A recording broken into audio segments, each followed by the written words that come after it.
6টা দোয়া এবং জিকির আছে, যেই দোয়া জিকিরগুলো কোরআন হাদিসে বর্ণিত সকল দোয়া জিকিরের খোলাসা, সারমর্ম এবং নির্যাস। এই 6টাকে যদি কোনো মুসলমান নিয়মিত আঁকড়ে ধরে, তাহলে কোরআন এবং হাদিসের যত দোয়া এবং জিকির আছে কেমন যেন তার নির্যাসটা নিয়মিত সে আমল করলো। বলবো সেগুলা। এই 6টা দোয়া এবং জিকিরের মধ্যে সর্বপ্রথম হলো নবী করিম সাল্লাল্লাহু আলাইহি সাল্লামের প্রতি দুরূদ প্রেরণ করা। নবীজি সাল্লাল্লাহু আলাইহি সাল্লামের প্রতি দুরূদ প্রেরণ করার আমল এরকম আমল, আপনি যদি সারা দিনে শুধুমাত্র নবীজির প্রতি দুরূদ প্রেরণ করার আমলটাই জিকির হিসাবে সবচেয়ে বেশি করেন, দোয়া হিসাবে যদি এটাই আপনি সারাদিন করতে থাকেন, তো আপনার জন্য যথেষ্ট হবে। আল্লাহর কাছে আর কিছু না চাইলেও চলবে, আর কিছু না চাইলেও চলবে। দুরূদ মানে হলো নবীজির জন্য দোয়া করা। ভাই, আল্লাহ তার হাবিবকে রহম করবেন, আপনার আমার দোয়ার দিকে আল্লাহর তাকানোর কোনো ঠেকা আছে? নবীজি কি আমাদের দোয়ার কোনো মুখাপেক্ষী? কিন্তু আমরা তার জন্য দোয়া করলে ওই চান্সে আল্লাহ তাআলা আমাদের প্রতি অনুগ্রহ করবেন। একবার না, আপনি নবীজির প্রতি একবার রহমতের দোয়া করবেন, একবার দুরূদ পাঠ করবেন। মান সাল্লা আলাইয়া মাররাতান সাল্লাল্লাহু আলাইহি আশারা। নবীজি সাল্লাল্লাহু আলাইহি সাল্লাম বলেছেন, একবার আমার জন্য তোমরা দোয়া করলে, আমার প্রতি দুরূদ পাঠ করলে, আল্লাহ তাআলা তোমাদের জীবনে 10 বার 10 জায়গায় 10 টাইমস তোমাদের উপরে আল্লাহ তাআলা অনুগ্রহ করবেন। আপনি টেরও পাবেন না কত জায়গায় আল্লাহ অনুগ্রহ করেছেন। আল্লাহ বাঁচাই দিয়েছেন, একটুর জন্য শেষ হয়ে যান নাই। ওই যে দুরূদ পড়ছেন, আল্লাহ তাআলা রক্ষা করছে, আপনি খবরও নাই। আল্লাহ তাআলা আপনার প্রতি বিশাল একটা দান করছে, আপনি লক্ষ্যও করেন নাই। ওই যে দুরূদ পড়ছেন একবার, 10 বার রহমত হবে। এভাবে যত দুরূদ পড়বে সে তত রহমত এবং অনুগ্রহ পাবে। এক সাহাবী বলেছেন, ইয়া রাসূলুল্লাহ, আমি আমার দোয়ার কত অংশ আপনার জন্য রিজার্ভ রাখবো? আমি তো আল্লাহর কাছে অনেক কিছু চাইবো, অনেক কিছু নিবেদন করব, আপনার জন্য যেন আল্লাহ রহমত নাজিল করে, এটাই হলো দুরূদ। এই দুরূদটা আমি কি পরিমাণ রাখবো? 4 ভাগের 1 ভাগ, 3 ভাগের 1 ভাগ, অর্ধেক? এরপরে সাহাবী বলছেন, আসলে যদি সবগুলোই করি, উনি এক একটা পার্সেন্টেজ বলছেন, আর নবী করিম সাল্লাল্লাহু আলাইহি সাল্লাম বলছেন যে, তাকে বুঝাচ্ছেন যে আরো বেশি করতে পারলে ভালো হয়। তো সাহাবী বাড়াইতে বাড়াইতে শেষ পর্যন্ত বলেন যে, আমার দোয়া যদি সবগুলো আপনার জন্য করি, আমি যদি আর কোনো দোয়া না করি, শুধু আপনার জন্যই দোয়া করি। নবী করিম সাল্লাল্লাহু আলাইহি সাল্লাম তাকে সুসংবাদ দিলেন যে, তাহলে তোমার আর কোনো সমস্যা থাকবে না, সব সমস্যা দূর হয়ে যাবে, তোমার কোনো পেরেশানি থাকবে না। ভাইরা আমার, দুরূদের আমল এমন একটা আমল যে আপনার জীবনে কোনো বিপদ, কোনো মুসিবত, কোনো পেরেশানি, কোনো সমস্যা দেখা দিয়েছে, আপনি যদি দুরূদ পড়তে থাকেন, কোনো কিছু মনে আসছে না। অনেক সময় ছাত্র জিজ্ঞেস করে, ভাই পরীক্ষার হলে পড়া ভুলে গেছি, কি করব? আমি কি দুরূদ পড়া শুরু করেন। আরবদেরকে দেখা যায় কোনো কিছু ভুলে গেলে তারা বলে আল্লাহুম্মা সাল্লি আলা মুহাম্মদ, আল্লাহুম্মা সাল্লি আলা মুহাম্মদ, এটা শুরু করে তারা। কারণ নবী করিম সাল্লাল্লাহু আলাইহি সাল্লাম এর হাদিস থেকে স্পষ্টভাবে, একটি নয় বহু হাদিস থেকে প্রমাণিত, যে ব্যক্তি দুরূদটা নিয়মিত পাঠ করবে, সালাত আলা নবীটাকে যে ব্যক্তি আঁকড়ে ধরবে, সব সময় তার মুখ থেকে সালাত সালাত সালাম চলতে থাকে, এই ব্যক্তির সকল গুনাহ আল্লাহ মাফ করে দিবেন, সকল পেরেশানি আল্লাহ তাআলা মুক্ত করে দিবেন। ভাইরা আমার, দুরূদের আমলটা এত গুরুত্বপূর্ণ আমল, এটা আমরা করি এখন। অনেকে আছেন যে আনুষ্ঠানিকতা যখন থাকে দুরূদের, মিলাদের, তখন একটু সালাত আলা নবী যেভাবেই করেন। আর বাকি অনেকে আছেন যেগুলো করারও কোনো খোঁজ খবর নাই। দুরূদ বেশি বেশি করে পাঠ করবো তো ইনশাআল্লাহ। সবচেয়ে শ্রেষ্ঠ দুরূদ, সবচেয়ে উত্তম দুরূদ হলো দুরূদ ইব্রাহিম, যেটা নামাজে পড়েন। আর সবচেয়ে সংক্ষিপ্ত দুরূদ হলো সাল্লাল্লাহু আলাইহি ওয়াসাল্লাম। এছাড়া নবীজির প্রতি দোয়ামূলক যে কোনো দুরূদই আল্লাহর কাছে গ্রহণযোগ্য হতে পারে, যদি দুরূদের অর্থের মধ্যে, কথা বলার মধ্যে খারাপ কিছু না থাকে। দুরূদের নামে অনেকগুলো দুরূদ প্রচলিত আছে বিভিন্ন বই পুস্তকে, অমুক দুরূদ পড়লে অমুক এত নেকি হয়, বা অমুক দুরূদ পড়লে এতবার পড়লে ওই বিপদ দূর হয়। এগুলো কোনো হাদিস নির্দেশিত না, এগুলো হয়তো কারো তাজরিবা, অভিজ্ঞতা নির্ভর। কিন্তু হাদিস নির্দেশিত দুরূদ হলো দুরূদ ইব্রাহিম, আর সবচেয়ে সংক্ষিপ্ত দুরূদ হলো সাল্লাল্লাহু আলাইহি সাল্লাম। অর্থের ভিতরে যদি খারাপ কিছু, শিরকের কিছু না থাকে, নবীকে আবার আল্লাহর পর্যায়ে পৌঁছানোর মতো গোমরাহি যদি না থাকে দুরূদের অর্থের মধ্যে, তাহলে যে কোনো দুরূদই আপনি আল্লাহর কাছে পেশ করতে পারেন। তাহলে 6টা দোয়া হলো কোরআন হাদিসের শত শত সহস্র দোয়ার নির্যাস এবং খোলাসা। তার 1 নম্বর হলো দুরূদের আমল। করবো না বেশি বেশি ইনশাআল্লাহ?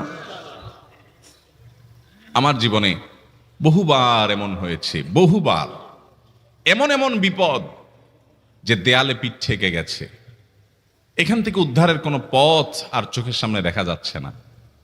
আমি এই আমলটি, এর পাশাপাশি ইস্তেগফারের আমল যেটা দ্বিতীয় নম্বরে বলবো আমি, এই দুটি আমল কন্টিনিউয়াসলি করে গেছে, হরদম প্রতি নিঃশ্বাসে নিঃশ্বাসে, বাস টয়লেটের টাইম বাদে বাকি ফুল টাইম এটা দুরুদ এবং ইস্তেগফার অব্যাহত রাখছি। আল্লাহ তাআলা এমন ভাবে অলৌকিক ভাবে উদ্ধার করেছেন যে আমার কল্পনায়ও আসে না যে এখান থেকে এভাবে হেল্প হতে পারে। ভাইরা আমার অভিজ্ঞতার 2 পয়সার কোনো মূল্য নাই। আমার অভিজ্ঞতা কি আসলো না আসলো এটাতে কিছু আসা যায় নাই। রহমতুল লিল আলামিন আল্লাহর রাসূল আল্লাহর নবী ওয়াদা করেছেন যে আপনার পেরেশানি দূর হবেই হবে ইনশাআল্লাহ। অতএব দুরুদের আমল বেশি বেশি করবো না ইনশাআল্লাহ। নাম্বার 2, ইস্তেগফার। ইস্তেগফার ইস্তেগফার এটাও বেশি বেশি করতে হবে, দুরুদও বেশি বেশি করতে হবে। দুরুদের ব্যাপারে নবী করিম সাল্লাল্লাহু আলাইহি সাল্লাম এক হাদিসে বলেছেন, আকসিরু আলাইয়া মিনাস সালাতি মিন ইয়াউমিল জুমআতি ওয়া লাইলাতিল জুমআহ। জুমার রাতে আর জুমার দিনে, অর্থাৎ বৃহস্পতিবার দিবাগত রাত আর জুমার দিন শুক্রবার, এই সময়গুলোতে তোমরা আমার প্রতি বেশি বেশি দুরুদ পাঠ করো। এই যে নবীজি বলছেন বেশি বেশি পাঠ করো, তাহলে দুরুদটা বেশি বেশি পাঠ করতে হবে। ঠিক একইভাবে 2 নম্বর যেটা, দ্বিতীয় আমল যেটা ইস্তেগফার, এটাও বেশি বেশি করতে হবে। কারণ ইস্তেগফার সম্পর্কে কোন কোন হাদিসের ভাষ্যের মধ্যে মান লাজিমাল ইস্তেগফার ভাষ্য এসেছে, অর্থাৎ যে ব্যক্তি ইস্তেগফারকে আঁকড়ে ধরবে, এটাকে কন্টিনিউয়াসলি করবে, ইস্তেগফার কখনো ছাড়বে না, সবসময় তার মধ্যে ইস্তেগফার অব্যাহত থাকবে, ওই ব্যক্তিকে আল্লাহ রাব্বুল আলামিন বিভিন্ন পেরেশানি থেকে সারপ্রাইজড হওয়ার মতো এমন এমন পথ বের করে দিবে যে সে চিন্তাও করে নাই। তার পেরেশানি থেকে মুক্তির পথ আল্লাহ তাআলা দেখাই দিবেন। ইস্তেগফার কিভাবে করবেন ভাই? ইস্তেগফার এমন একটা আমল, এটা ছাড়া তো আমাদের উপায় নাই ভাই। ইস্তেগফার আমাদের দুনিয়ার পেরেশানি দূর করবে, আখিরাতের পেরেশানি দূর করবে। দুনিয়ার পেরেশানি আমাদের বিপদ আপদ মুসিবত, এগুলো রিজিকের অনটন অভাব এগুলা, আর আখিরাতের পেরেশানি হলো আমাদের পাপ গুনাহ এগুলা। কোরআনে কারিমে আল্লাহ রাব্বুল আলামিন সূরা নূহের মধ্যে আল্লাহ নবী নূহ আলাইহিস সালাম তার সম্পর্কে বলছেন, ফাকুলতুস্তাগফিরু রাব্বাকুম ইন্নাহু কানা গাফফারা ইউরসিলিস সামাআ আলাইকুম মিদরারা ওয়া ইউমদিদুকুম বিআমওয়ালিন ওয়া বানিন ওয়া ইয়াজআল লাকুম জান্নাতিন ওয়া ইয়াজআল লাকুম আনহারা। তিনি বলেন, আমি বলেছি আমার জাতিকে তোমরা ইস্তেগফার কাছে ইস্তেগফারটা করতে থাকো। রুটি রুজি নাই, চাকরি নাই, ইনকাম নাই, ব্যবসা খারাপ যাচ্ছে, পেরেশানি হচ্ছে, ইস্তেগফার ধরো, কি হবে? ইন্নাহু কানা গাফফারা। যদি ইস্তেগফার করো, 1 নম্বর লাভ হলো আল্লাহ মাফ করে দিবেন গুনাহ। ইউরসিলিস সামাআ আলাইকুম মিদরারা, যাতে ফসল ভালো হয়, রিজিক ভালো হয়, সেই ব্যবস্থা আল্লাহ করবেন। ওয়া ইউমদিদুকুম বিআমওয়ালিন ওয়া বানিন, ছেলে মেয়ে হয় না অথবা ভালো ছেলে মেয়ে নাই, আল্লাহ তাআলা নেক সন্তান দিয়ে তোমাকে শক্তিশালী করবেন, সম্পদ দিয়ে শক্তিশালী করবেন। ওয়া ইয়াজআল লাকুম জান্নাতিন ওয়া ইয়াজআল লাকুম আনহারা, আল্লাহ তাআলা প্রসবন দিবেন, ফসল দিবেন, বরকত দিবেন রুজিতে। কিসের মাধ্যমে? ইস্তেগফার। কিসের মাধ্যমে ভাই? ইস্তেগফার। আহা, ইস্তেগফারের আমল আমাদের দেশে মানুষ আমরা জানি না ভাই। এটাও আরবদেরকে আমি দেখেছি সারাক্ষণ তারা অবসর সময়গুলোতে ইস্তেগফার করতে থাকে, আস্তাগফিরুল্লাহ ওয়া আতুবু ইলাইহি, আস্তাগফিরুল্লাহ আস্তাগফিরুল্লাহ। মানে কি?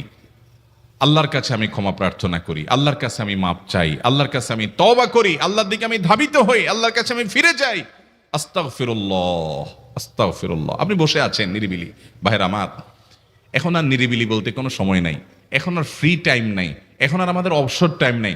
আস্তাগফিরুল্লাহ কখন বলবো? মোবাইল টিপতে টিপতে টিপতে টিপতে, ফেসবুকে নোটিফিকেশন দেখতে দেখতে দেখতে, লাইক কমেন্ট গুনতে গুনতে আমাদের এখন কোনো ফুরসত নাই।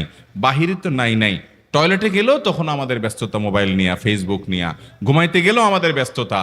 ও ভাই আমার, অথচ আমার হায়াত শেষ হয়ে যাচ্ছে, আমল নামার শূন্য খালি, ফেসবুক টিপাটিপিতে পরিপূর্ণ। আল্লাহর কাছে কি নিয়ে যাবেন?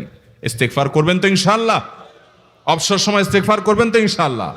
নিরিবিলি আছেন, একাকী আছেন, ইস্তেগফার চালায় দেন। 10 সেকেন্ড টাইম পাইছেন, ইস্তেগফার শুরু করে দেন।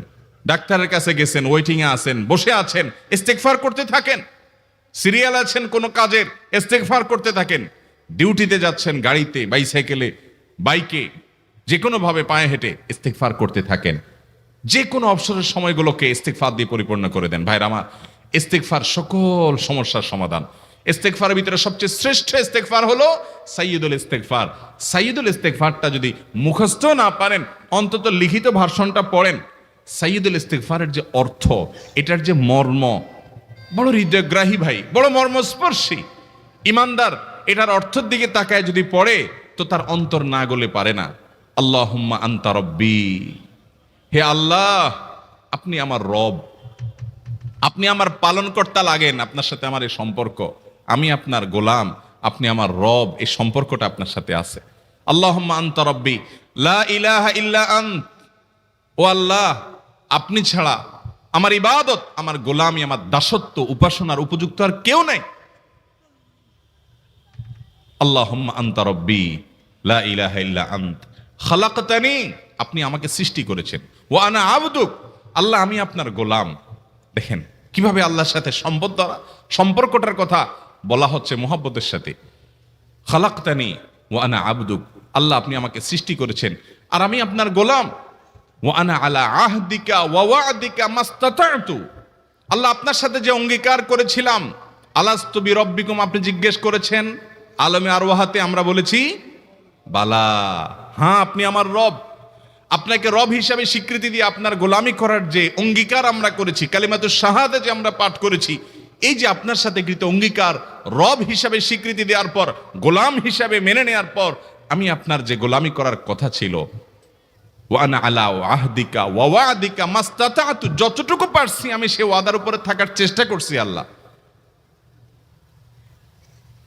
ওয়া আনা আলা আহদিকা ওয়া ওয়া'দিকা মাস্তাতা'ত আবুউ লাকা বিনি'মাতিকা আলাই, আল্লাহ আমি স্বীকার করি আপনি আমার প্রতি অনেক নিয়ামত দিয়েছেন, অনেক নিয়ামত দিয়েছেন, এটা আমি স্বীকার করি। ওয়া আবুউ লাকা বিযামবি, আর আমি এও স্বীকার করি যে আল্লাহ অনেক অপরাধ, অনেক পাপ আমার দ্বারা হয়ে গেছে। ফাগফিরলি, অতএব আপনি আমাকে মাফ করে দেন। ফাইন্নাহু লা ইয়াগফিরুয যুনুবা ইল্লা আনতা, কারণ আপনি ছাড়া আর কেউ গুনাহ ক্ষমা করতে পারবে। ভাইরা আমার, অর্থের দিকে লক্ষ্য করে করে, মর্মটা বুঝে বুঝে একটু সাইয়্যিদুল ইস্তিগফার পড়েন। লেখা দেখে দেখে পড়েন, ইউটিউব থেকে দেখে দেখে পড়েন, কিন্তু পড়েন। আল্লাহুম্মা আনতা রাব্বি লা ইলাহা ইল্লা আন্ত খালাকতানি ওয়া আনা আবদুক ওয়া আনা আলা আহদিকা ওয়া ওয়া'দিকা মাস্তাতা'তু আউযু বিকা মিন শাররি আবুউ লাকা বিনি'মাতিকা আলাইয়া ওয়া আবুউ লাকা বিযামবি ফাগফিরলি ফাইন্নাহু লা ইয়াগফিরুয যুনুবা ইল্লা আনতা। এটা হলো বড় ইস্তিগফার।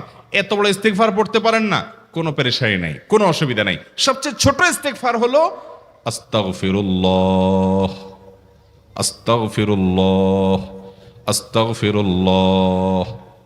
আল্লাহ আপনার কাছে ক্ষমা চাই, কত ভুল হয়ে যায়, কত অন্যায় হয়ে যায়। ভাইরা আমার, এটা হলো রিমুভার। ভুল করে কিছু লিখছেন, রিমুভ করে ফেলছেন, শেষ হয়ে গেছে। আপনি ঘন ঘন ইস্তিগফার পড়তে থাকেন, অগণিত ভুল হয়, অগণিত ত্রুটি হয়, বারবার ইস্তিগফার এগুলোকে সবগুলোকে শেষ করে দেয়। ভাইরা আমার, নিরাপত্তা এনে দেয়। আল্লাহ কোরআনে কারিমে বলেছেন যে আপনার রব আপনার কওমের প্রতি আযাব নাজিল করবেন না যদি আপনি থাকেন। আর যদি তারা ইস্তিগফারে রত রাখে, তাহলে গণ আযাব আল্লাহর পক্ষ থেকে আসবে। অতএব ভাইরা আমার, ইস্তিগফার বেশি বেশি করতে হবে। 6টা আমল, 6টা জিকির, দোয়া হলো শত শত হাজার দোয়া এবং জিকিরের সান্নিধ্যাসের। দ্বিতীয়টা হলো ইস্তিগফার। চেষ্টা করবো না ইনশাআল্লাহ ইস্তিগফার করার, চলতে ফিরতে আস্তাগফিরুল্লাহ ওয়া আতুবু ইলাইহি, অথবা শুধু আস্তাগফিরুল্লাহ। আরেকটা ইস্তিগফার হাদিসে বর্ণিত, আস্তাগফিরুল্লাহাল্লাযী লা ইলাহা ইল্লা হুয়াল হাইয়ুল কাইয়্যুম ওয়া আতুবু ইলাইহি ওয়া লা হাওলা ওয়া লা কুওয়াতা ইল্লা বিল্লাহ। এটাও ইস্তিগফার। তাহলে একটা বড় ইস্তিগফার, একটা মিডিয়াম, একটা ছোট, যার যেটা সুবিধা হয় এটা পড়েন। বড়টা হলো সাইয়্যিদুল ইস্তিগফার, সবচেয়ে শ্রেষ্ঠ ইস্তিগফার যেটা হাদিসে বর্ণিত হয়েছে। সাইয়্যিদুল ইস্তিগফার নবীজি সকাল সন্ধ্যা পাঠ করতেন, বিভিন্ন সময় পাঠ করতেন, রাতে পাঠ করার কথা বলতেন। সাইয়্যিদুল ইস্তিগফার পাঠ করলে আল্লাহ রাব্বুল আলামিন ওই দিনে, ওই রাতে, ওই ব্যক্তি মারা গেলে তার সব গুনাহ খাতা মাফ করে তাকে জান্নাত দিবেন ইনশাআল্লাহ। অতএব ভাইরা আমার, সাইয়্যিদুল ইস্তিগফার সবচেয়ে বড়, আস্তাগফিরুল্লাহাল্লাযী লা ইলাহা ইল্লা হুয়াল হাইয়ুল কাইয়্যুম ওয়া আতুবু ইলাইহি ওয়া লা হাওলা ওয়া লা কুওয়াতা ইল্লা বিল্লাহ। এটা হলো মাঝারি ধরনের। আর সবচেয়ে ছোট ইস্তিগফার হলো আস্তাগফিরুল্লাহ ওয়া আতুবু ইলাইহি। তাহলে 6 আমলের কয়টা গেল? 2টা। প্রথমটা হলো দুরূদ আর দ্বিতীয়টা হলো ইস্তিগফার। নাম্বার 3, এটা আমাদের বেশিরভাগ মানুষ জীবনে হয়তো শুনেনও নাই, অনেকে হয়তো শুনছেন, আমল করা হয় না। খুব সীমিত সংখ্যক আল্লাহর বান্দার আমলের তৌফিক হয়। সেটা হলো ইয়া যাল জালালি ওয়াল ইকরাম। এটা একটা জিকির, আল্লাহ তাআলাকে ডাকা, আহ্বান করা, এটাই জিকির। ইয়া যাল জালালি ওয়াল ইকরাম। নবী করিম সাল্লাল্লাহু আলাইহি সাল্লাম বলেছেন, আলিজু বিয়া যাল জালালি ওয়াল ইকরাম। তোমরা ইয়া যাল জালালি ওয়াল ইকরাম এটাকে আঁকড়ে ধরো, এটাকে নিয়মিত করো, বেশি বেশি করে বলতে থাকো এটাকে, সব সময় এটাকে মুদাওয়ামাতের সাথে কন্টিনিউয়াসলি এটা বলতে থাকো, ইয়া যাল জালালি ওয়াল ইকরাম। অনেক উলামায়ে কেরাম, মুহাদ্দিসিন ইকরাম ইয়া যাল জালালি ওয়াল ইকরাম কেন নবীজি এত বেশি বলতে বলেছেন, এটার মাধ্যমে আমাদের লাভটা কি, এর ব্যাখ্যা করতে গিয়ে বলেছেন ইয়া যাল জালাল মানে হলো হে মহান, মহান বড়ত্বের অধিকারী, হে জালালের অধিকারী, হে জালাল। ওয়াল ইকরাম হে দানশীল। তাহলে প্রথম বাক্যে আল্লাহর বড়ত্বের কথা স্বীকৃতি দিয়ে প্রশংসা করা হয়, আর দ্বিতীয় বাক্যে হে দানশীল বলে আল্লাহ তাআলার কাছ থেকে চাওয়া হয় যে আপনি যেহেতু দানশীল এবং আপনি যদি মহান, অতএব আপনি আমাকে দান করেন। এটা ডাকলেই, আল্লাহকে এই বলে ডাকলেই চাওয়া হয়ে যায়। এই জন্য বেশি বেশি করে ইয়া যাল জালালি ওয়াল ইকরাম পড়তে হবে। অনেকে হয়তো নতুন শুনেছেন, আজকে থেকে শুরু করে দিবেন ইয়া যাল জালালি, সকাল বিকাল মনে থাকে না তো লিখে লিখে ওয়ালে টাঙ্গায়া দেন। বাসা বাড়িতে এমন জায়গা লিখে রাখেন তাকাইলে নজরে পড়ে, কারণ মোবাইলে আমাদেরকে সবকিছু ভুলাই দেয়, দুনিয়ার ব্যস্ততা সব ভুলাই দেয়। এই জন্য বেশি বেশি ইয়া যাল জালালি ওয়াল ইকরাম পড়বো। 3টা হয়ে গেল। নাম্বার 4 নম্বর যে দোয়া এবং জিকির করতে নবী করিম সাল্লাল্লাহু আলাইহি সাল্লাম সব সময় আমাদেরকে উৎসাহ দিয়েছেন, অনুপ্রেরণা দিয়েছেন। এবং ইবনে সাদি রাহিমাহুল্লাহ তিনি 6টা নির্যাস দোয়া এবং জিকির যে বলেছেন, তার 4 নম্বর হলো লা হাওলা ওয়ালা কুওয়াতা ইল্লা বিল্লাহ। লা হাওলা ওয়ালা কুওয়াতা ইল্লা বিল্লাহ।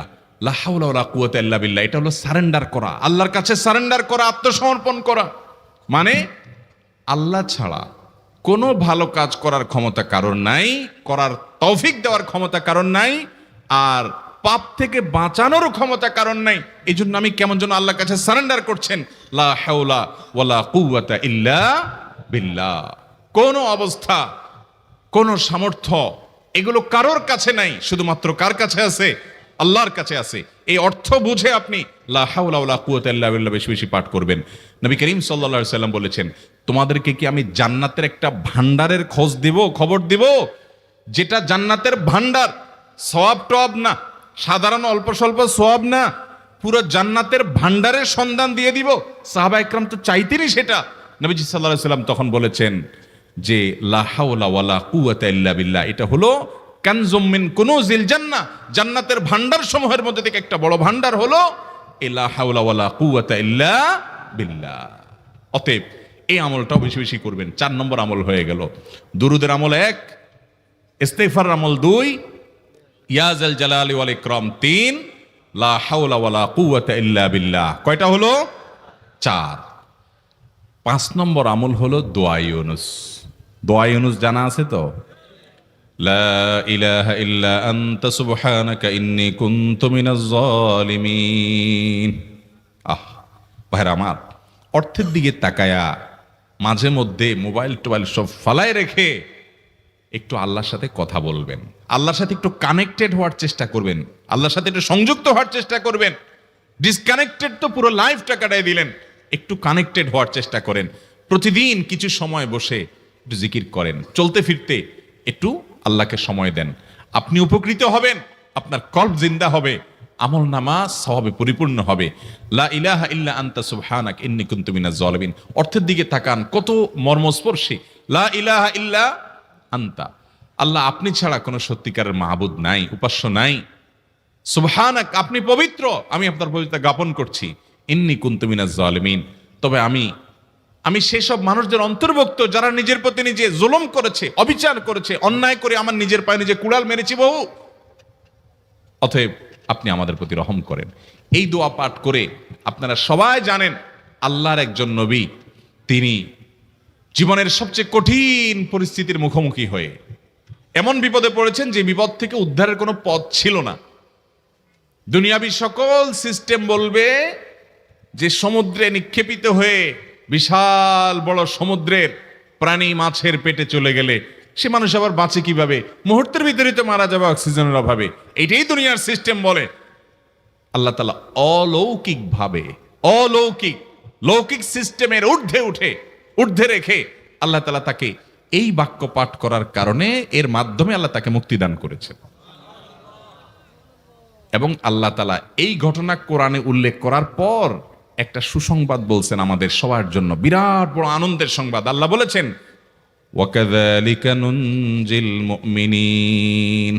এই বাক্য পাঠ করার পর ইউনূস আলাইহিস সালামকে শুধু রক্ষা করেছেন আল্লাহ তাই নয়, আল্লাহ বলেছেন একইভাবে তাকে যেরকম রক্ষা করেছি, এই বাক্য যদি কেউ পড়ার মতো পড়ে, হক আদায় করে পড়ে, মনের গভীর থেকে পড়ে, মর্ম উপলব্ধি করে পড়ে, নিয়মিত পড়ে, ওয়াকাযালিকা নুনজিল মুমিনিন, ঈমানদারদেরকে আমি রক্ষা করে দেব এভাবে। আরো শুনবেন, আমাদের প্রিয় নবী সাল্লাল্লাহু আলাইহি ওয়াসাল্লাম বলেছেন, তোমরা আমার ভাই ইউনূস ইবনে মাত্তা যে দোয়া করেছে, ওই দোয়াটাকে তোমরা আঁকড়ে ধরবা, যে কোনো বিপদে আপদে মুসিবতে আল্লাহর কাছে চাইবা। ভাইরা আমার, আমরা বিপদ আপদে পড়লে হুজুরদের কাছে চলে যায় দোয়ার জন্য, অনেকে মাজারে চলে যায়, সেখানে মানত করে, টাকা পয়সা দেয় বিপদ উদ্ধার করার জন্য। কপাল পোড়া জানে না ও কার গোলাম, ও আরশে আজিমের মালিকের গোলাম, তার সাথে ডাইরেক্ট কানেক্টেড হওয়ার সুযোগ আছে, শুধু ইউজ করলেই হয়, সুইচ দিলেই হয়। কপাল পোড়া জানে না, ডানে বামে গিয়ে নিজের আমল বরবাদ করে, ঈমান বরবাদ করে, তাওহীদ নষ্ট করে। ভাইরা আমার, তাহলে যে কোনো সমস্যা ফিল করি অথবা স্বাভাবিক অবস্থাতে দোয়া ইউনূস পাঠ করব, লা ইলাহা ইল্লা আনতা সুবহানাকা ইন্নী কুনতু মিনাজ জালিমিন। ভাইরা আমার, দুনিয়ার মানুষের কাছে আপনি অপরাধী এটা বললে খারাপ লাগে।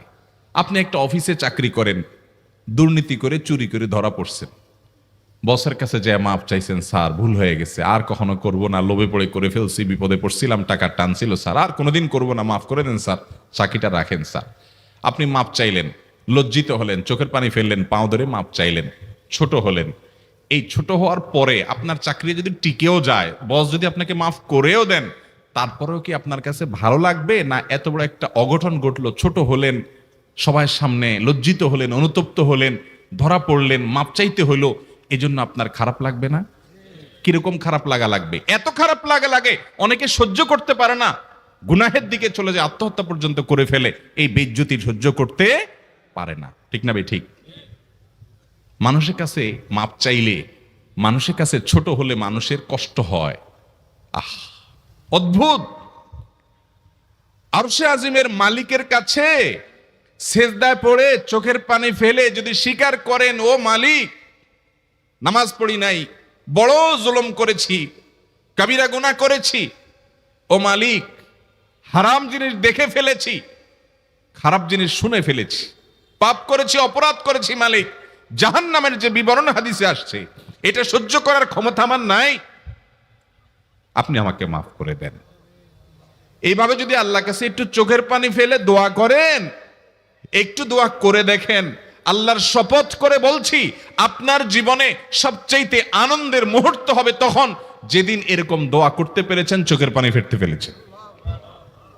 দুনিয়ার মানুষের কাছে ছোট হলে মানুষের মনটা সংকীর্ণ হয়, ছোট হয়, মানুষ অপমান বোধ করে, খারাপ লাগে। মালিকের কাছে যদি কেউ মাপ চায়, চোখের পানি ফেলে, ইস্তেগফার করে, ছোট হয়, তাহলে তার অন্তরে আরো আনন্দ অনুভব হয়। সালহাতু সঙ্গে বুদি দিল খরাশ, আজমোদে এক জামানা খাকে বাস। পাথর হয়ে বহুকাল ছিলে ভাই, কিছু কালের জন্য একটু মাটি হও, আসো, একটু মাটি হয়ে দেখো। পাথর হয়ে তুমি যতটা আনন্দিত হয়েছো, পুলকিত হয়েছো, পরিতৃপ্ত হয়েছো, আরশে আজিমের মালিকের শপথ করে বলছি, আল্লাহর কাছে মাটি হয়ে, ছোট হয়ে, তুচ্ছ হয়ে, অপমানিত হয়ে, ক্ষমা চেয়ে, ইস্তেগফার করে তুমি যখন লা ইলাহা ইল্লা আনতা সুবহানাকা ইন্নী কুনতু মিনাজ জালিমিন, নিজে পাপ করেছো এটা স্বীকার যখন করবে, তখন আল্লাহ তাআলা শুধু মাফ করবেন না, তোমাকে ঈমানের স্বাদ দিবেন, তুমি সাথে সাথে অন্তরে সেটা অনুভব করবা। ভাইরা আমার, আল্লাহর দিকে ধাবিত হব তো ইনশাআল্লাহ, গুনাহের, পাপের, অপরাধের পথ ছেড়ে আসবো তো ইনশাআল্লাহ। লা ইলাহা ইল্লা আনতা সুবহানাকা ইন্নী কুনতু মিনাজ জালিমিন। কোরআন হাদিসের নির্যাসের 5 নম্বর আমল দোয়া ইউনুস। নবীজি সাল্লাল্লাহু আলাইহি সাল্লাম বলেছেন, আমার ভাই ইউনুস আলাইহিস সালাম তিনি আল্লাহর কাছে এটা পড়ে যেরকম বিপদ থেকে রক্ষা পেয়ে গেছেন, তোমরা আমার ভাই ইউনুস আলাইহিস সালামের দোয়াটা বেশি বেশি পড়বা, ওইটাকে তোমরা আঁকড়ে ধরবা, তোমাদেরকে আল্লাহ তাআলা উদ্ধার করবেন। আল্লাহ কোরআনে ওয়াদা করেছেন, ওয়া কাযালিকা নুনজিল মুমিনিন, এভাবে আমি ঈমানদারদেরকে রক্ষা করব। অতএব ভাইরা আমার, বিপদ আপদে ওই মাজারে দৌড় দিবেন না, হুজুরের কাছে দোয়া চান, এটাতে দোষের কিছু নাই, কিন্তু সবকিছুর আগে আপনি নিজে নিজের মালিকের কাছে চান। আমরা অনেকে দোয়া করি না, কেন করি না? আমরা মনে করি যাই রে, আমি এত গুনাহগার মানুষ, আমার দোয়া কবুল হবে, এই জন্য হুজুরের কাছেই শুধু যায়, যে হুজুর যদি কিছু বলে দেয়। আল্লাহর কাছে ডাইরেক্ট চাইলে যে পাওয়া যাবে, এটা অনেক মুসলমান বিশ্বাস করে না, ভালো করে জানে না। ভাইরা আমার, আল্লাহ কোরআনে বলেছেন, উদউনি আস্তাজিব লাকুম, তোমরা আমার কাছে দোয়া করো, আমি কবুল করব, ওয়াদা করেছেন আল্লাহ তাআলা। আমার রব কি ওয়াদার খেলাফ করে? আমাদের রব ওয়াদার খেলাফ করে? ইন্নাহু লা ইউখলিফুল মিআদ, তিনি ওয়াদার খেলাফ করেন না। তিনি বলেছেন তোমরা দোয়া করো, হালাল বক্ষণ থাকে, যদি হালাল উপার্জন যদি থাকে, শরীরে যদি হারাম যদি না থাকে, শর্ত আদায় করে দোয়া যদি করেন, দোয়া করে আবার হুলস্থুল যদি না করেন, তাড়াহুড়ো যদি না করেন, দোয়া করে আল্লাহর কাছে দরখাস্ত জমা দিয়ে দেন, দুরূদ পাঠ করেন, শর্ত আদায় করে দোয়া করেন, আপনি যত অপরাধী হন, যত গুনাহগার হন, যত পাপিষ্ঠ হন, আল্লাহ আপনার দোয়া কবুল করবে। আচ্ছা ভাই, আমরা যত খারাপ হই, আপনি নামাজ পড়েন না, আপনি ফিল্ম দেখেন, আপনি হারাম জিনিস দেখেন, আপনি অনেক খারাপ কাজ করেন, গালিগালাজ করেন, মানুষের হক মারেন, যত খারাপ আপনি হন, আপনি ইবলিসের চেয়ে বেশি খারাপ হতে পারবেন? ইবলিসের চেয়ে বেশি খারাপ হওয়ার সুযোগ আছে? খারাপের বাপ সে, তার মতো খারাপ তো আপনি চাইলেও হতে পারবেন না, ঠিক না ভাই? ঠিক। আচ্ছা, এই ইবলিস আল্লাহর কাছে দোয়া করছে কখন? এমন সময় যখন আল্লাহ তাকে নির্দেশ করছে সিজদা করো, আদমের সম্মানে। সেই নির্দেশ সে লঙ্ঘন করেছে, ডাইরেক্ট আল্লাহর সামনে সরাসরি লঙ্ঘন, সরাসরি বিদ্রোহ। আপনার সামনে আপনার ছেলে, আপনার কর্মচারী, আপনার কাজের লোক ডাইরেক্ট যদি একটা জিনিস বলে পারবো না, কি পরিমাণ মেজাজ আপনার গরম হবে চিন্তা করেন। অথচ আপনিও মানুষ, সেও মানুষ, আর আল্লাহ হলেন সৃষ্টিকর্তা, এ হলো সৃষ্টি। সে যুক্তি দেখায়, খালাক্তানি মিন নার ওয়া খালাক্তাহু মিন তিন, আমারে আগুন থেকে তৈরি করছেন, তারে মাটি থেকে তৈরি করছেন, আমি কেন তারে সিজদা করব? তর্ক যুক্তি হাজির করে আল্লাহর নির্দেশকে আল্লাহর সামনে লঙ্ঘন করেছে। কত ডেঞ্জারাস সিচুয়েশন বুঝেন, কি পরিমাণ রাগ আল্লাহ রাব্বুল আলামিন হওয়ার কথা। তার তো গুণবাচক নাম শুধু রহমান রহিম না, তার গুণবাচক নাম আছে কি? কাহার, জব্বার। তো আল্লাহ রাব্বুল আলামিনের এই গুণবাচক নামও তো আছে, তিনি হচ্ছে প্রচন্ড রকমের কাহারের অধিকারী। তো আল্লাহর সামনে ডাইরেক্ট তার আদেশকে লঙ্ঘন করেছে, হঠকারিতা দেখিয়েছে, অহংকার করেছে, দম্ভ দেখিয়েছে, এত বড় বেয়াদবি করেছে। ওই টাইমে আল্লাহ তাআলা তো রাগ হওয়ার কথা। ওই রাগের সময়, ওই কঠিন সময় ইবলিস যখন আল্লাহ তাকে বললেন, যাও ফখরুজ মিনহা ফাইন্নাকা রাজিম, জান্নাত থেকে বের হও, তুমি বিতাড়িত, আল্লাহ রাগ হয়ে তাকে জান্নাত থেকে বের করে দিলেন। ভাইরা আমার, এই রকম সময় পর্যন্ত ইবলিস দোয়া করে বসছে। কি দোয়া করছে? রব্বি আনজিরনি ইলা ইয়াউমি ইউবআসুন, আল্লাহ আমাকে সুযোগ দেন, কিয়ামত পর্যন্ত হায়াতটা দেন আমারে, দোয়া করে বসছে। কিন্তু আল্লাহ তাআলা কি করছেন? আল্লাহ বলছেন, তো বড় সাহস তোর, বেটা মাত্র সিজদা করতে বলছেন, করলি না, কমবখত, আবার দোয়া করস। আল্লাহ সেটা বলেন নাই। আল্লাহ কি করছেন? ইন্নাকা মিনাল মুনজারিন, যাও তোমাকে সুযোগ দেয়া হলো। সুবহানাল্লাহ। ইবলিস যদি আল্লাহর রাগ হওয়ার মতো সময়ে, ক্রোধ হওয়ার মতো সময়ে আল্লাহর সামনে আল্লাহর সরাসরি অবাধ্য হয়ে আল্লাহ তাকে বের করে দিচ্ছেন, বিতাড়িত শয়তানকে, ওই টাইমে যদি দোয়া করার পর ইবলিসের দোয়া কবুল হয়, ও মুসলমান, আপনি আল্লাহর গোলাম হিসেবে নিজেকে স্বীকার করেন, আপনি যত পাপিষ্ঠ হন না কেন, আপনার দোয়া কেন কবুল হবে না? আল্লাহর কাছে দোয়া করবো না ইনশাআল্লাহ? ইবলিসই আমাদেরকে বুঝায়, ফুসলায়, তুই কোন মুখে দোয়া করবি আল্লাহর কাছে? তোর নামাজের ঠিক নাই, তোর ইবাদতের ঠিক নাই, এত আকাম কুকাম করস ফেসবুকে, ইউটিউবে, তোর মতো 2 নম্বর একটা মানুষ, কোন মুখে আল্লাহর কাছে দোয়া করবি? থাক, দোয়া করিস না, আমি কেমনে এই মুখ নিয়ে দোয়া করবি? এটা যখন আপনার মনের ভিতরে আসে, তখন বুঝবেন যে মিস্টার ইবলিস অ্যাক্টিভ হয়ে গেছে আপনার শরীরে। কথা কি বুঝাতে পারছি? আল্লাহর কাছে দোয়া করবেন তো ইনশাআল্লাহ। এই 6টা দোয়া জিকিরের 5 নম্বর দোয়া ইউনুস, অর্থ সহকারে বুঝে বুঝে আল্লাহর কাছে চাইবেন এবং দোয়া করবেন। 6 নম্বর হলো সুবহানাল্লাহ, আলহামদুলিল্লাহ, লা ইলাহা ইল্লাল্লাহ, আল্লাহু আকবার। এই বাক্যগুলো দেখবেন ঘুরে ফিরে নবী করিম সাল্লাল্লাহু আলাইহি ওয়াসাল্লাম সারাদিন পড়তেন। 5 ওয়াক্ত নামাজের পরে 33 বার দেখবেন। আবার দেখবেন সকাল সন্ধ্যায় সুবহানাল্লাহি ওয়া বিহামদি 100 বার, সুবহানাল্লাহি ওয়াল হামদুলিল্লাহি আল্লাহু আকবার 100 বার। আবার এগুলো মাঝে মধ্যে 10 বার, রাতের শোয়ার সময় 33, 34 বার। বিভিন্ন সময় দেখবেন ঘুরে ফিরে এই সুবহানাল্লাহ, আলহামদুলিল্লাহ, লা ইলাহা ইল্লাল্লাহ, আল্লাহু আকবার, এগুলো একটা মিজানের পাল্লাকে পরিপূর্ণ করে দেয়। কোনোটা আসমান এবং জমিনের মধ্যবর্তী জায়গায় সওয়াব দিয়ে পরিপূর্ণ করে দেয়। এত বেশি ফজিলতপূর্ণ জিকির। এই জন্য পুরো কোরআন হাদিসের দোয়া এবং জিকিরের নির্যাসের শেষ এবং 6 নম্বর হলো বেশি বেশি করে দিন রাত 24 ঘন্টা যখন সুযোগ পাবেন, যেখানে যেখানে হাদিসে যে সংখ্যা বলা আছে ওটাতে করবেনই, ওর বাইরেও বেশি বেশি করে সুবহানাল্লাহ, আলহামদুলিল্লাহ, লা ইলাহা ইল্লাল্লাহ, আল্লাহু আকবার বেশি বেশি করবো না ইনশাআল্লাহ। আবারও বলছি, পুরো কোরআন হাদিসের দোয়া এবং জিকিরের নির্যাস 6টির একটি হলো, এটি ইবনে সাঈদী রাহিমাহুল্লাহর গবেষণা, তার গবেষণার আলোকে তিনি এটা পেশ করেছেন। এটি আবার কোন হাদিস থেকে নির্যাস বের করে দেওয়া হয়েছে সে নয়, এটা একজন মুফাসসিরের গবেষণা। তিনি বলেছেন কোরআন হাদিসে যত দোয়া বলা হয়েছে সবগুলার মর্ম কথা এর মধ্যে চলে আসে। তাছাড়া নবী সাল্লাল্লাহু আলাইহি সাল্লাম এবং কোরআনে এইগুলাকে বেশি বেশি করতে বলেছেন। আলিজ্জু, আকসিরু, মান লাজিমা, এই শব্দগুলো ব্যবহার করা হয়েছে। এই জন্য এগুলো বেশি বেশি করে করতে হবে। এই যে শেষেরটা নবী সাল্লাল্লাহু আলাইহি ওয়াসাল্লাম সবসময় বিভিন্ন জায়গায় করতেন। আবারও বলছি, নাম্বার 1 দুরুদ, নাম্বার 2 ইস্তিগফার, নাম্বার 3 ইয়া যাল জালালি ওয়াল ইকরাম, নাম্বার 4 লা হাওলা ওয়ালা কুওয়াতা ইল্লা বিল্লাহ, জান্নাতের ভান্ডার এটা। নাম্বার 5 লা ইলাহা ইল্লা আনতা সুবহানাকা ইন্নী কুনতু মিনাজ জালিমিন, বিপদ না আসলেও স্বাভাবিক অবস্থায় পড়বেন। নাম্বার 6 সুবহানাল্লাহি ওয়াল হামদুলিল্লাহি ওয়া লা ইলাহা ইল্লাল্লাহু আল্লাহু আকবার। নিয়মিত করব তো ইনশাআল্লাহ। আল্লাহ আমাকে আপনাকে আমাদের সবাইকে আমল করার তৌফিক দান করুন। প্রতিটা দিন, প্রতিটা মুহূর্ত, প্রতিটা ক্ষণ আমাদের কাছে অনেক মূল্যবান। এক একটা দিনকে আমরা 1000 মাস, অর্থাৎ 83 বছর 4 মাস, এটা হয় 1000 মাসের সমপরিমাণ। তো এই 83 বছর 4 মাসের চাইতেও ভ্যালুয়েবল এক একটা রাত। শেষ দশকের বেজোড় রাতগুলোতে বিশেষভাবে লাইলাতুল কদর হওয়ার সম্ভাবনা থাকে। নবী করিম সাল্লাল্লাহু আলাইহি সাল্লাম আমাদেরকে নির্দেশ করেছেন, তাহাররাউ লাইলাতুল কদরি ফিল বিদরি মিনাল আশরিল আওয়াখির মিন রমাদান।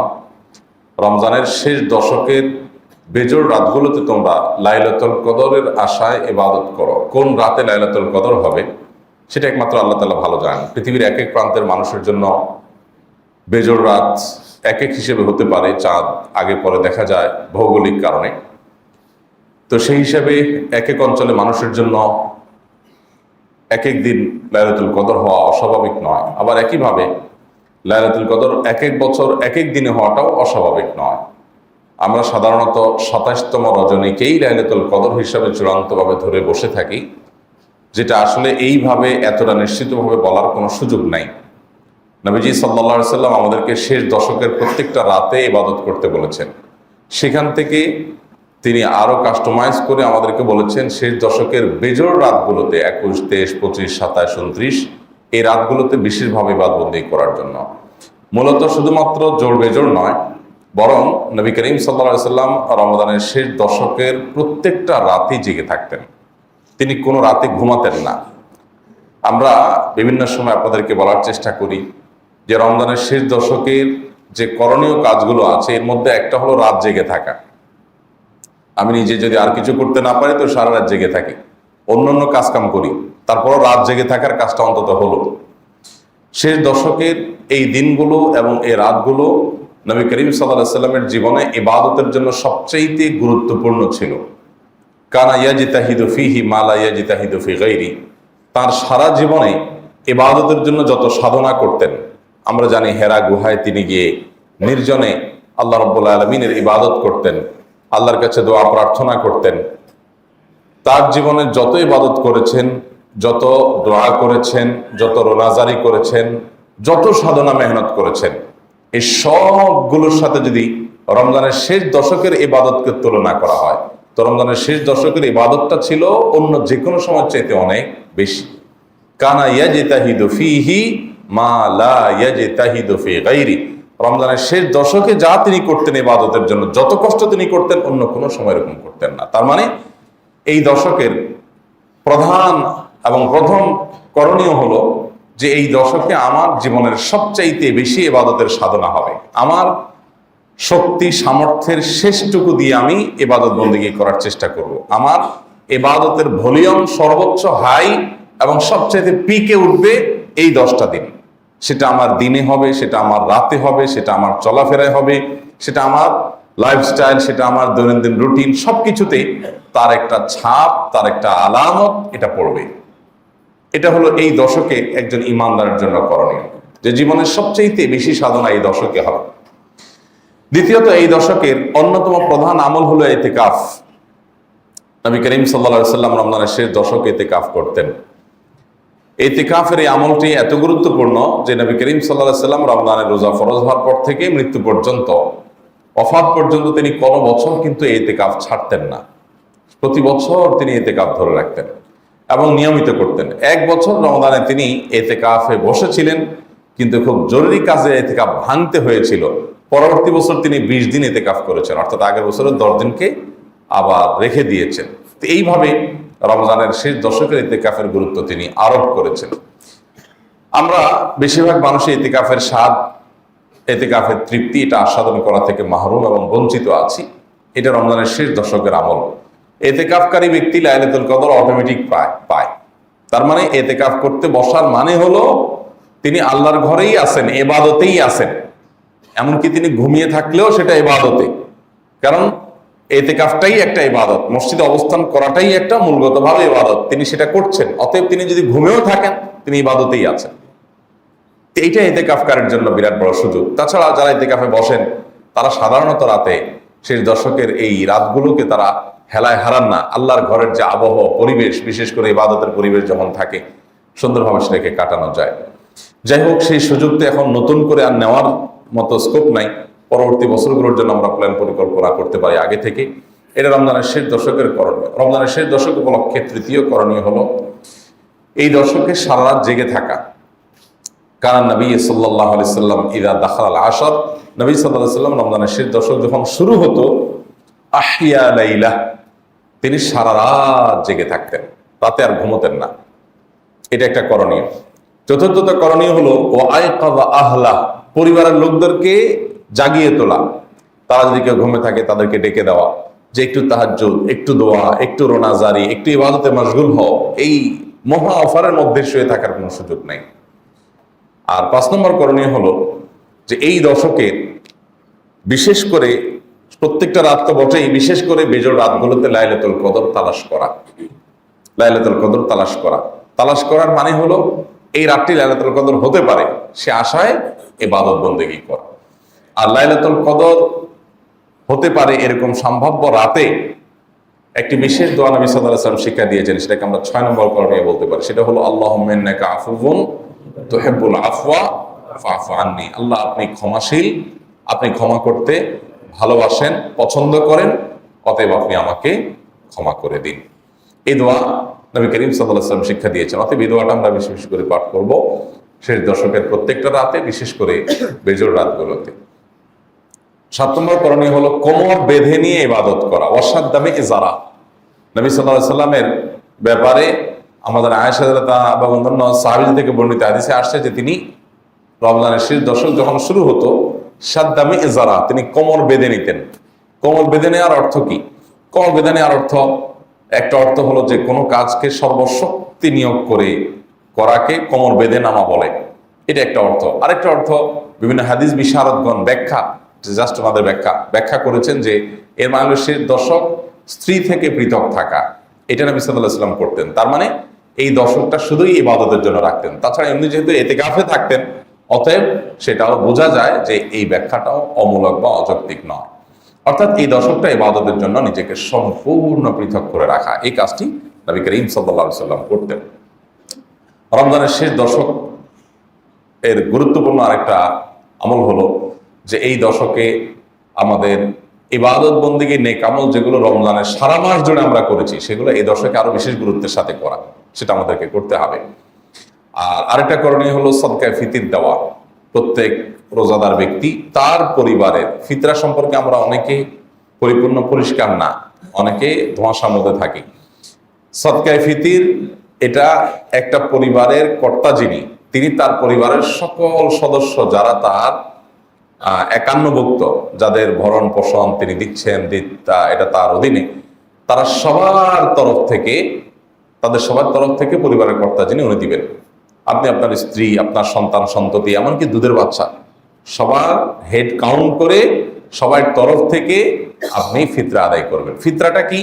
ফিতরাটা হলো নবী করিম সাল্লাল্লাহু আলাইহি ওয়াসাল্লাম বলেছেন এটা তুহরাতান লিস-সাইমি আনিল লাগবি ওয়ার রাফাস ওয়া তু'মাতান লিল মাসাকিন।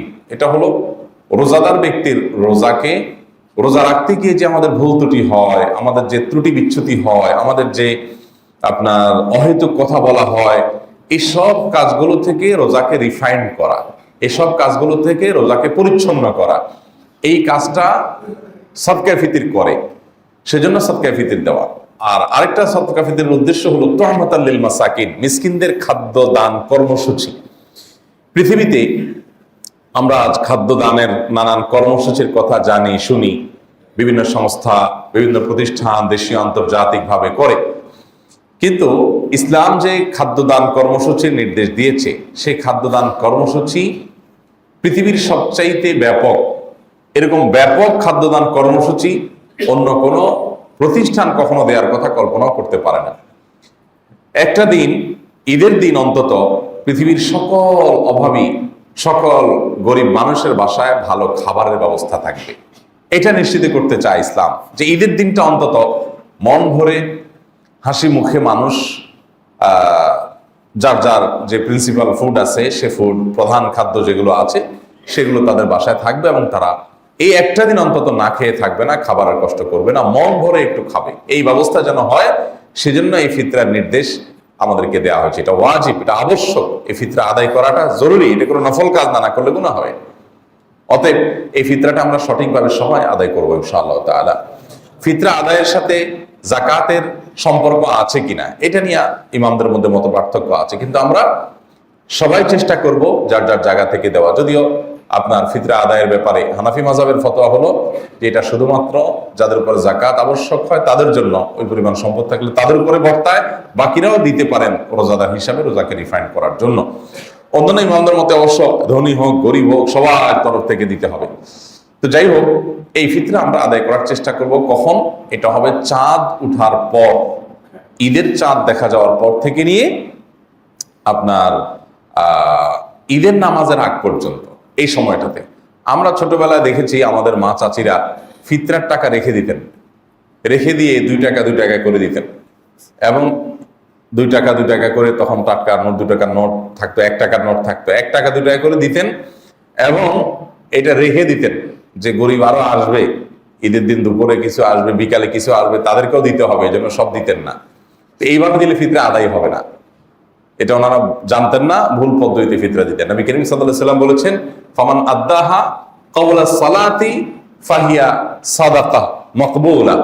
যে ব্যক্তি ঈদের নামাজের আগে ফিতরা আদায় করবে সেটা ফিতরা হিসাবে গ্রহণযোগ্য হবে আল্লাহর কাছে। ওমান আদ্দাহা বা'দা সালাতি ফাহিয়া সাদাকাতুম মিনাস সাদাকাত। আর যে ব্যক্তি ঈদের নামাজের পরে ফিতরা দিবে সেটা জেনারেল ডোনেশন হয়ে যাবে, এটা ফিতরা হবে না, আপনার ফিতরার ভূমিকা ওইটা রাখবে না।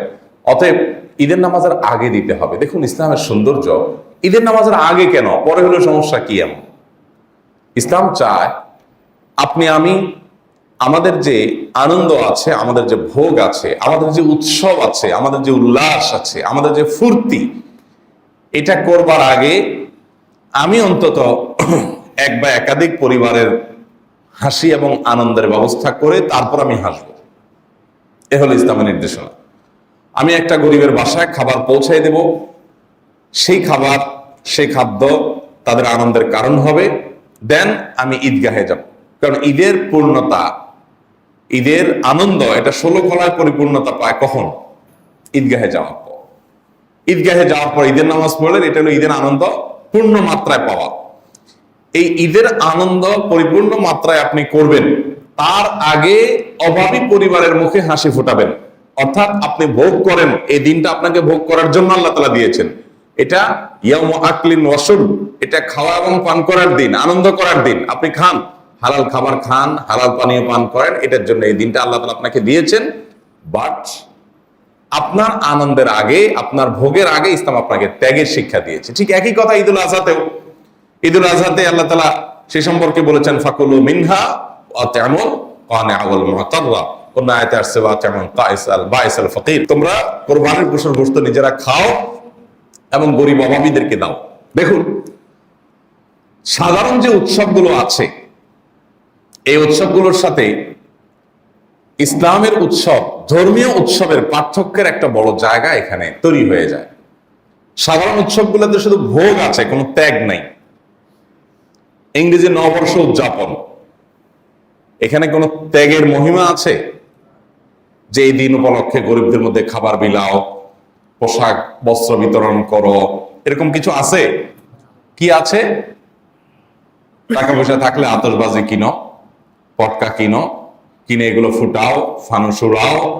আর যাদের আরো বেশি পয়সা আছে তারা হোটেলে চলে যাও, বারে চলে যাও, তারা ক্লাবে চলে যাও, পার্টি টাটি করো, উম্মাতাল জীবন যাপন করো, উন্মাদনা করো, ভোগ করো।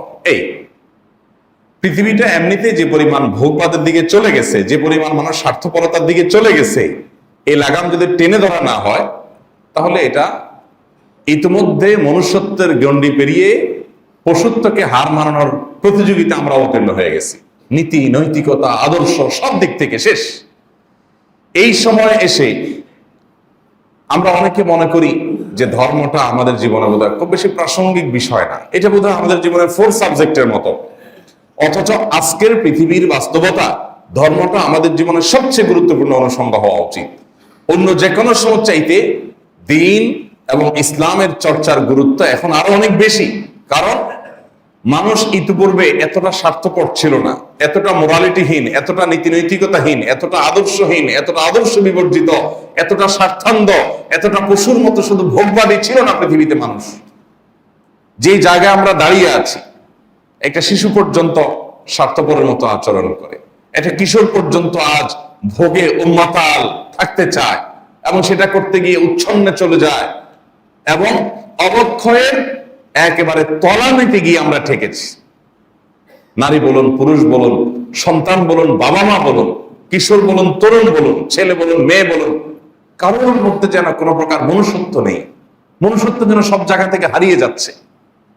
এরকম ভয়ঙ্কর একটা সময় আমরা পার করছি। এই সময়টাতে ইসলামের চর্চা, ধর্মের চর্চা আমাদের জীবনে আরো প্রাসঙ্গিক। আমাদের সন্তানদেরকে যদি মানুষ বানাতে চাই, আমাদের বাবা মাকে যদি আদর্শ বাবা মা বানাতে চাই, আমাদের শিক্ষকদেরকে যদি আদর্শ শিক্ষক বানাতে চাই, আমাদের শিক্ষার্থীদেরকে যদি আদর্শ শিক্ষার্থী বানাতে চাই, আমাদের তরুণদেরকে যদি আদর্শ তরুণ বানাতে চাই, তাহলে এই সমাজে দ্বীন চর্চার, ইসলাম চর্চার বিকল্প কোনো পথ আমাদের সামনে খোলা নাই। বহু এক্সপেরিমেন্ট করা হয়েছে, বহু এক্সপেরিমেন্ট, বহু পরীক্ষা নিরীক্ষা করা হয়েছে, এটা করে সেটা করে। এগুলো কোনটা মানুষকে নৈতিক, নীতিবান, সত্যিকারের মানুষ, সত্যিকারের আল্লাহভীরু, সত্যিকারের বিনয়ী, সত্যিকারের পরোপকারী, সত্যিকারের আত্মত্যাগকারী, সত্যিকারের আত্ম উৎসর্গকারী এরকম মানুষে কখনো বানাতে পারেনি। কোনো এক্সপেরিমেন্টেই করা যায়নি। এটার একমাত্র পথ হলো দ্বীন এবং ইসলামের পথে ফিরে আসা, আর কোনো পথ খোলা নেই। আপনি নবী করিম সাল্লাল্লাহু আলাইহি সাল্লামের জীবনে দেখেন, পৃথিবীর ইতিহাসের সবচেয়ে জঘন্য, সবচেয়ে বর্বর যে মানুষগুলো ছিল মক্কার, যারা নিজের সন্তান মেয়ে হলে তাকে জীবন্ত পুঁতে ফেলতো, জীবন্ত পুঁতে ফেলতো, এবং হেন কোনো অন্যায় অনাচার নেই যে অনাচারকে সামাজিকভাবে প্রতিষ্ঠা করে নাই তারা। এরকম জাহিলি যুগে একটু একজনের কূপ থেকে, কোন কূপ থেকে একজনের ওট আরেকজনের ওটের আগে পানি পান করে ফেলেছে। জাস্ট এই কারণকে ঘিরে যুগ যুগ ধরে, শতাব্দীকে শতাব্দী ধরে তারা যুদ্ধ বিগ্রহ করত, এবং সন্তান হলে যুদ্ধের কাজে লাগানোই তাদের মূল কাজ ছিল। এইরকম একটা ভয়াবহ পরিবেশে মুহাম্মদ সাল্লাল্লাহু আলাইহি সাল্লাম এসে কোরআন দিয়েছেন। এই কোরআন তাদেরকে পরিবর্তন করে পৃথিবীর ইতিহাসের সবচেয়ে শ্রেষ্ঠ এবং সেরা মানুষ বানিয়ে তারপরে কোরআন ছেড়েছে। তো সেই অভিজ্ঞতাকে পুনরায় আমাদের কাজে লাগাতে হবে, এছাড়া আর কোনো পথ খোলা নেই। আমাদের সমাজে শিক্ষিতের পরিমাণ আগের তুলনায় বাড়ছে না কমছে? অমানুষের পরিমাণ সমান্তরাল ভাবে বাড়ছে। শিক্ষিত যত বাড়ছে, অমানুষও, চোর বাটপারও, দুর্নীতিবাজও, মা বাবার অবাধ্য, সুদখোর, ঘুষখোর, কোনটা মানে খারাপের যতগুলো মিটার আছে, যতগুলো প্যারামিটার আছে, কোনটা বাড়ে নাই আমাকে বলেন যে এই জিনিসটা আমরা উন্নতি করছি। আমরা সব দিক থেকে অবনতি হয়েছে। আমাদের শুধু দালান কোঠার উন্নতি হয়েছে, আমাদের ইস্পাত সভ্যতার উন্নতি হয়েছে, আমাদের ইট লোহার উন্নতি হয়েছে, আমাদের সিমেন্ট বালির উন্নতি হয়েছে, আমাদের ব্রিজ কালভার্ট হয়েছে, আমাদের রাস্তাঘাট হয়েছে, আমাদের আয় বাড়ছে, আমাদের দিনকাল একটু ভালো হয়েছে, আমরা একটু ভালো খাই। বাট নীতি নৈতিকতা এবং আদর্শের কথা যদি বলেন, তাহলে আমাদের সাথে এখন কম্পিটিশন চলে পশু পাখির, যে পশুরা কত খারাপ হতে পারে। আমরা তাদেরকে এখন হারানোর প্রতিযোগিতায় নেমেছি। চতুর্দিকে আপনি একই অবস্থা দেখতে পাবেন। এখনকার সন্তানরা কি আগের সন্তানদের মতো বাবা মার চোখ জোড়ানোর সন্তান হয়? প্রায় সব বাবা মা, হাতে গোনা দুই একজন সৌভাগ্যবান বাবা মা ছাড়া সব বাবা মা সাফার করছেন যে তার সন্তান তিনি যেভাবে চাচ্ছেন সেভাবে না, আসলে সে এরকম সন্তান আশা করেন না, তিনি এরকম সন্তান এক্সপেক্ট করেন না, কিন্তু সেই সন্তানই তার ঘরে। চতুর্দিকে আজকে ভয়াবহ অবক্ষয়। এই অবক্ষয়ের হাত থেকে বাঁচাবার জন্য পৃথিবীর ইতিহাসে, মানব ইতিহাসে যত এক্সপেরিমেন্ট চালানো হয়েছে, আজও গোটা পৃথিবীতে যত এক্সপেরিমেন্ট চালানো হয়, আপনি সবগুলোকে একদিকে রাখেন, আর মুহাম্মদ সাল্লাল্লাহু আলাইহি সাল্লাম মক্কায় যে আল্লাহর দেওয়া ওহীর আলোকে এক্সপেরিমেন্ট চালিয়েছেন সেটাকে একদিকে রাখেন, দেখবেন যে আপদমস্তক অন্ধকার, গুটগুটে অন্ধকারে ডুবে থাকা মানুষটা শুধু কোরআনের ছোঁয়ায় আসার পর, কোরআনের সংস্পর্শে আসার পর তিনি শুধুমাত্র আলোকিত হন নাই, গোটা বিশ্বকে আলোকিত করে গেছেন। আপনি এক একজন মানুষকে যদি আপনি দেখেন, আপনি অবাক হবেন যে যে মানুষগুলো নিজের কন্যা সন্তানকে জীবন্ত পুঁতে ফেলতো, যে মেয়ে হয়েছে, এটা কেন মেয়ে হলো, মেয়ে হলে এটা আমাদের কি কাজে আসবে, আমার তো দরকার যুদ্ধ করা, মেয়ের দিয়ে সে কাজ হবে না, অতএব এটা পুঁতে ফেলো। সেই অসভ্যতায় ডুবে থাকা মানুষটা শুধুমাত্র কোরআনের ছোঁয়ায়, হাদিসের ছোঁয়ায়, ওহীর ছোঁয়ায়, দ্বীনের ছোঁয়ায় আসার পর তিনি বরং বেশি থেকে বেশি কন্যা সন্তানের বাবা হতে পারলে সেটার জন্য তিনি প্রাউড ফিল করতেন, গর্ববোধ করতেন। অর্থাৎ রাতকে দিনে পরিণত করে গেছেন। নারীর অধিকার নিয়ে অনেক কথা তো আমরা বলছি আজকাল। আমরা যারা নারীর অধিকার নিয়ে কথা বলছি, আমরা যারা মানুষের অধিকার নিয়ে কথা বলছি, আমাদের জন্ম, আমাদের 14 গোষ্ঠীর জন্মেরও আগে নারীকে পাতাল থেকে আকাশে তুলে দিয়ে গেছেন মুহাম্মদ সাল্লাল্লাহু আলাইহি ওয়াসাল্লাম। শুধুমাত্র জীবন্ত পুঁতে ফেলা থেকে রক্ষা করা নয়, এটা তো একটা ইস্যু। মক্কা সমাজের হাজার ইস্যু ছিল, হাজার ইস্যু ছিল। সকল খারাপ জিনিসগুলোকে দাফন করে সেখানে নতুন এক ইতিহাস রচনা করেছেন। গোটা পৃথিবীর মানুষের জন্য এক আদর্শ সমাজ গড়ে দিয়ে গেছেন, যে আদর্শ সমাজ মানুষ স্বীকার করুক কিংবা স্বীকার না করুক, কিয়ামত পর্যন্ত সেই আদর্শ সমাজকে, সেই খেলাফতকে, সেই শাসনকে মানুষ মানব ইতিহাসের সবচেয়ে সেরা শাসন বলতে বাধ্য হয়। এটা গড়ে দিয়ে গেছেন সামান্য কয়েক বছরে, যেটা যুগ যুগ ধরে আজকে জাতিসংঘ চেষ্টা করছে, পৃথিবীর বিভিন্ন সংস্থা চেষ্টা করছে নারীর অধিকার যাতে মানুষ ফিরিয়ে দেয়, নারীর প্রতি যেন বৈষম্য না হয়, শিশুর প্রতি যেন বৈষম্য না হয়, মানুষের অধিকার যেন ফিরিয়ে দেওয়া হয়। এই জন্য তারা নানা রকমের চেষ্টা করছে। সেই চেষ্টা নিয়ে আমার বক্তব্য না, বক্তব্য হলো মুহাম্মদ সাল্লাল্লাহু আলাইহি সাল্লাম মাত্র মদিনায় হিজরতের পর 10 বছর সুযোগ পাইছেন। 10 বছরের মধ্যে গোটা মক্কা মদিনার পথটাকে পরিবর্তন করে দিয়ে গেছেন। ভাইরা আমার, সেই জায়গায় আমাদেরকে আবার যেতে হবে, এছাড়া কোনো পথ আমাদের সামনে খোলা নাই। তো যেটা বলছিলাম, রমজানের শেষ দশকের সর্বশেষ আমল ফিতরা। এই ফিতরা দেওয়ার আমলটা আমাদের সবাইকে করতে হবে, যাতে গরিবের বাসায় একটা দিনের খাবারের ব্যবস্থা থাকে। ফিতরা আমরা খাবার দিয়েই দিতে হবে নাকি টাকা দিলে আদায় হবে, এটা নিয়ে মত পার্থক্য প্রতি বছর আসলে আমরা শুনি। নবী করিম সাল্লাল্লাহু আলাইহি ওয়াসাল্লাম এটাকে খাদ্য দান কর্মসূচি বলেছেন।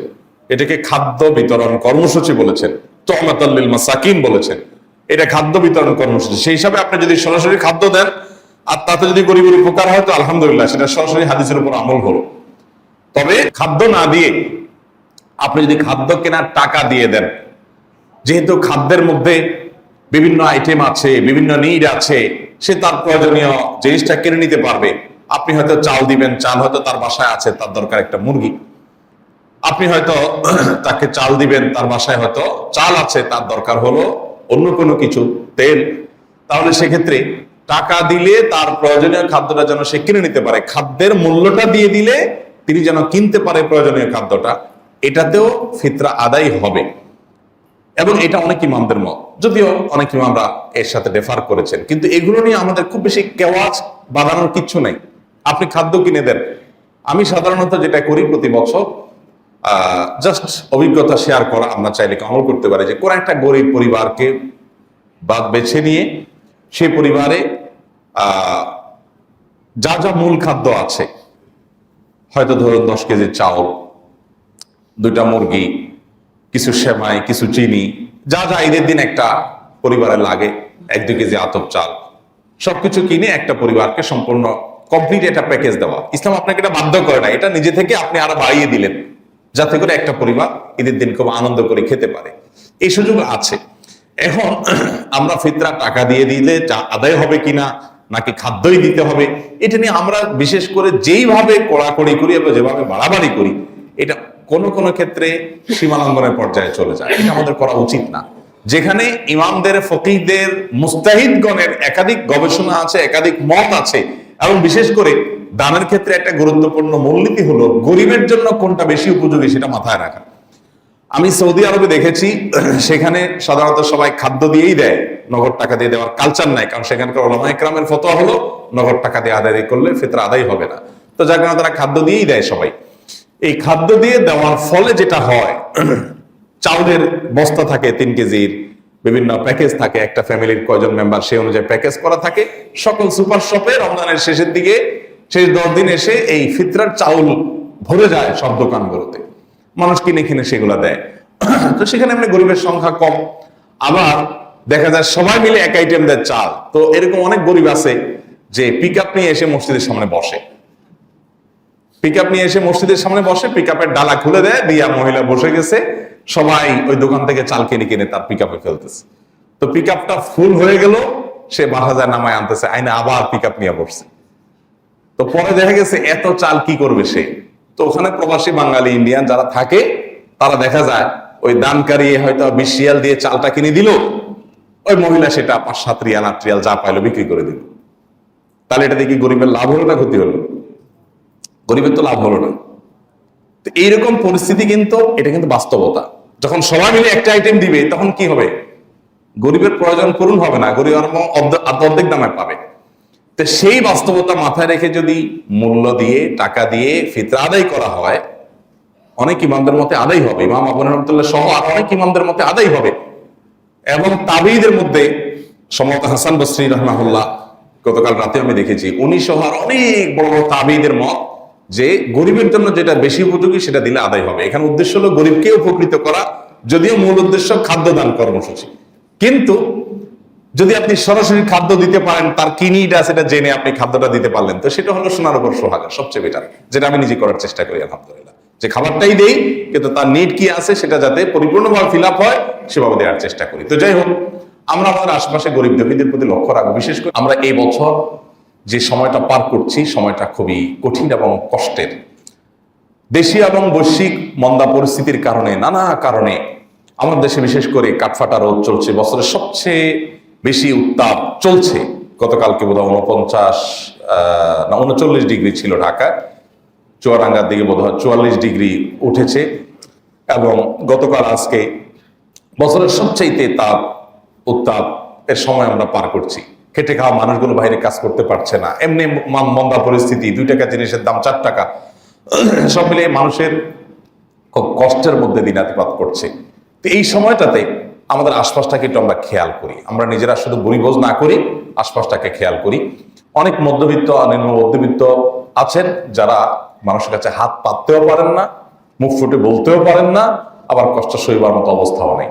আমাদের দায়িত্ব হলো আমাদের আশপাশটাতে খেয়াল করা, যে আমার আশেপাশে প্রতিবেশী যারা আছে, অনেকে শুধুমাত্র আত্মীয় স্বজন দেখে দেখা দেয়, আত্মীয় স্বজনকে অগ্রাধিকার দিবেন, এতে কোনো সন্দেহ নাই, এতে কোনো সমস্যা নেই। কিন্তু আত্মীয় স্বজনের পাশাপাশি প্রতিবেশীদের প্রতি আমাদের বিশেষ খেয়াল থাকতে হবে, সেটা আমরা যেন করার চেষ্টা করি। আল্লাহ আমাদের সবাইকে তৌফিক দান করুন। সেই সাথে ঈদের চাঁদ আমরা তালাশ করার চেষ্টা করব। চাঁদ দেখা নিয়ে আমরা প্রতি বছরই বলি, রমজান আগেও বলার চেষ্টা করি যে আমরা চাঁদটা তালাশ করার চেষ্টা করব। চাঁদ দেখার এই আমলটা আমাদের সমাজ থেকে উঠে যাচ্ছে। নবী করিম সাল্লাল্লাহু আলাইহি সাল্লাম বলেছেন, সুমু লিরুইয়াতিহি ওয়া আফতিরু লিরুইয়াতিহি, তোমরা চাঁদ দেখে রোজা রাখবে আর চাঁদ দেখে ঈদ উদযাপন করবে। এখন চাঁদ দেখা দেখি আছে, এই যে ভূমিপল্লীতে আপনারা মানে 29শে রমজান সন্ধ্যায় পশ্চিম আকাশে চাঁদ খুঁজতেছে, এরকম দৃশ্য দেখেন খুব একটা নাই। সবাই খোঁজে মোবাইলে, সবাই খুঁজে কোথায়, সেটা মাগরিবের নামাজের পরে ইত্যাদি করে মাগরিব পরে এরপরে মোবাইলে খোঁজে, ফেসবুকে। তো চাঁদ দেখায় কিছু না, চাঁদ কি ফেসবুকে ওঠার কথা? চাঁদ তো উঠবে আকাশে, তো খুঁজবো আমরা আকাশে, কিন্তু আমরা খুঁজছি মোবাইলে। তার মানে এত ডিজিটালাইজড হয়ে গেছে। অতি ডিজিটালাইজ তো ভালো না, অতি ভালো কখনোই। এখন এটা হলো অতি হয়ে যাওয়ার মতো আর কি।